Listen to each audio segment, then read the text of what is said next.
Begebenheit by Schumann from the series Scenes from Childhood. Okay, so this is probably the loudest one in the series. Very bombastic, very fun.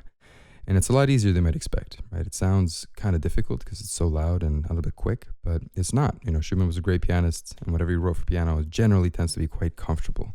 This is no exception. So I'll play the first 10 seconds of the music for you, give you a sense of the thing, and then I'll teach you how to play the whole thing yourself. So here it is. This is what an important event sounds like.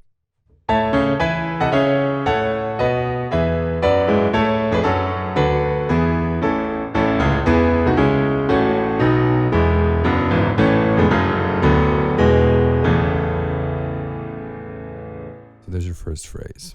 Okay, now the way I'll teach it to you is going to be with both hands right away because the hands are aligning almost at every moment. So it makes sense to just give it to you all at once. We'll learn the fingerings, we'll learn the notes, and then we will implement the rhythm once we have everything in place. Okay, now before I begin, please consider hitting that little notification bell to, be notified whenever there's anything new that comes out on the channel.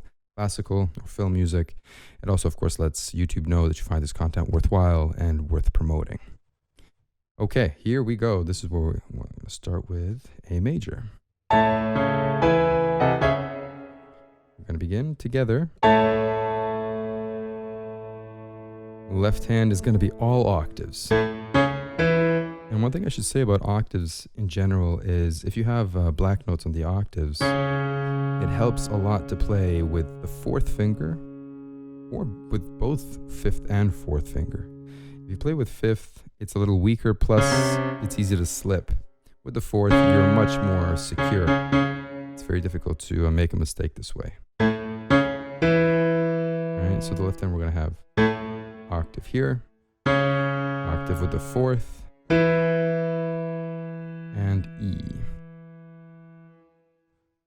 With the right, we have 1, 2, 5 in the right. C sharp is alone. And then 1, 2, and 4 in the right. So what you're going to notice is the middle finger here, or the second finger, middle of the chord, stays put. It's just the notes on the outside, these ones that move down.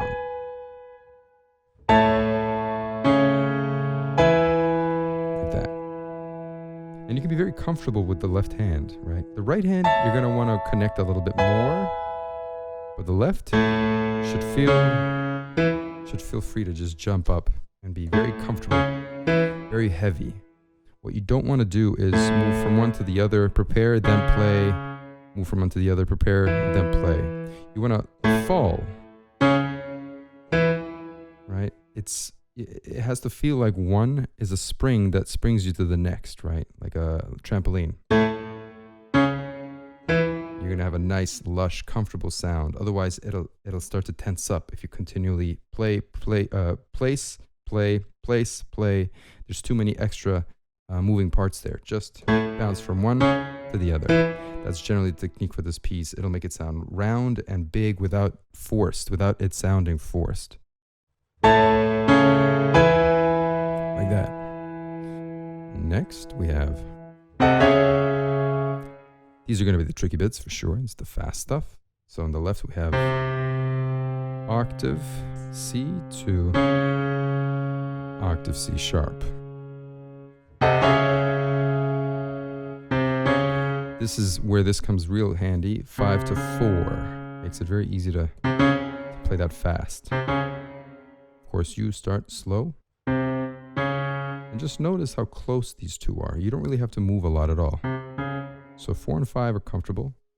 The thumb just has to move from here to here. So you're going to have to bounce the thumb. Loose wrist, bouncy, flexible. Right? Don't tighten up to make it fast. Do the opposite. Loosen up. Cool. So that's the left. The right hand is this. 1, 3, 5. And then 1, 2, 4.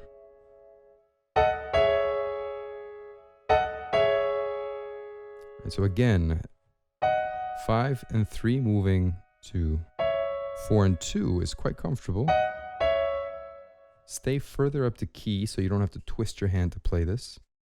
And you don't have to connect, right? Just play one after the other comfortably and loosely. The thumb moves from A to G sharp in as little space as possible so that you can play this quickly. Again, you're bouncy and loose on the wrist. So both the hands should be nice and loose.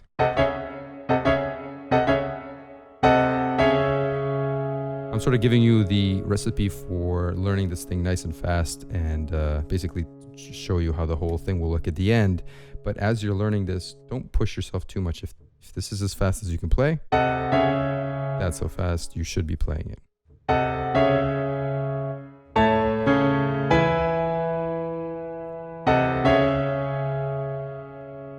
Next, A octave in the left, 1, 2, and 5 in the right. Then they come towards one another. Octave B in the left, 1, 2, 4 in the right. Resolves 2. And there's the end of the first little phrase. Octave E in the left, 1, 2, and 5 in the right. See?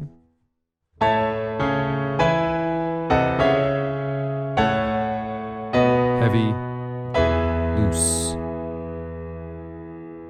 Very loose, very loose. I gotta underline that. Okay. Once we have that in place, learn that, make sure the nose, the fingers, everything is good to go there. This is what it's like with the counting. So with the counting, since we have a 16th note in here, that's this bit. Since we have that, I'll divide all the quarters. We are in 3/4 time here. I'll divide each of the quarters into 16ths. So what I'll say is 1 E and 2, like that, you see? Okay, since the beginning is a pickup, we're gonna have it at 3 E and 1 E and 2 E and 3 E and 1 E and 2 E and I know it's a little crazy, a little bit be counterintuitive, but learn it very slowly, very comfortably with counting, and then you can begin to speed it up. 3 E and 1 E and 2 E and 3 E and 1 E and 2 E and like that. And then eventually, once you're comfortable with these sort of counts, you're just gonna throw away the scaffolding and just focus on the way that it sounds. Like if you listen to me play it or anybody else play it, you'll just get the general sound and rhythm in your head because it's so regular with only a few deviations that it's pretty easy to figure out kind of on the fly. But here it is. I'm giving you the scaffolding that you can throw away later. For now, this is sort of how to get everything in its right place with no exceptions, right? You'll get it perfect this way. Okay, so that's the first phrase.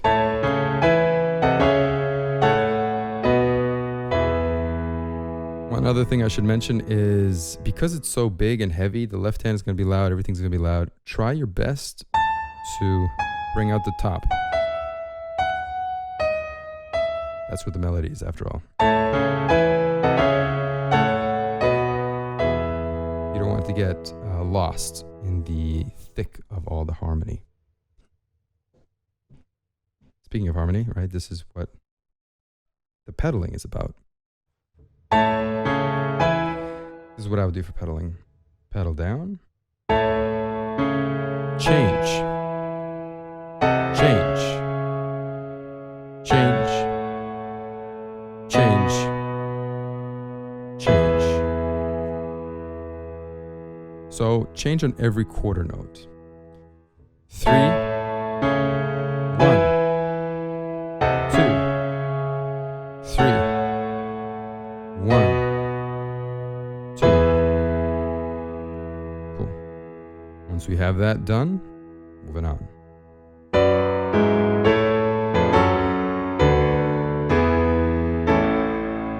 not too different. The rhythm is the same, and just a little difference in harmony and notes, which I guess is a lot different. But once we have the rhythm in mind, it becomes a lot easier to play it. So moving on, we have left hand octaves, 4 or 4/5. Same thing to A, 5 and 1. Again, always bouncy, always loose, always follow the thumb. When you're doing this kind of stuff, always follow the thumb and not both the notes. Your hand is going to get used to how far away an octave is, so just follow one of the notes. In this case, the thumb is the way to go. Since you're bouncing, the thumb and the left of the hand, the left side of the hand will follow. Cool.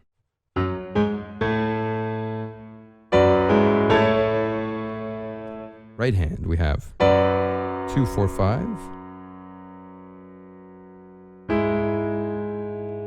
Thumb on E, and then, yeah, that's a good fingering. So 1, 3, and 5. This, I know, is going to be a tricky chord for some of you. Just make sure that your hand doesn't twist. Keep it facing forward, strong bridge. And if you're having trouble with this, it's only because this part of your hand is a little bit underdeveloped as far as strength, as far as finger strength, as far as the finer musculature of your hand. So this is a great opportunity to strengthen it. So together and together. Moving on. So same kind of rhythm. We have 5, 1, 2, 4, 1. Stay close. All right, don't play down here. Stay close to the black note so you can get up there quick.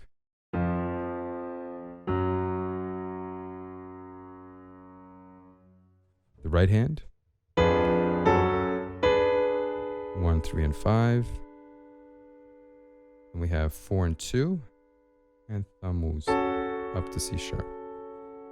So the same way, the one thing that allows this to be fast is, of course, we have this to this, which is nice and easy, nice and fast. Make sure that the thumb can bounce quickly. Of course, do that slowly and ramp up towards that kind of speed. Together.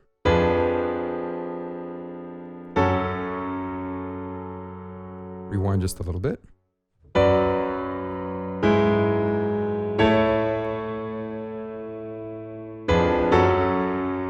Moving on. Octave D in the left, 1, 2, and 5 in the right. Next. Octave E in the left, 1, 2, 4 in the right. And resolves to A major. Octave A, 1, 2, and 5 in the right.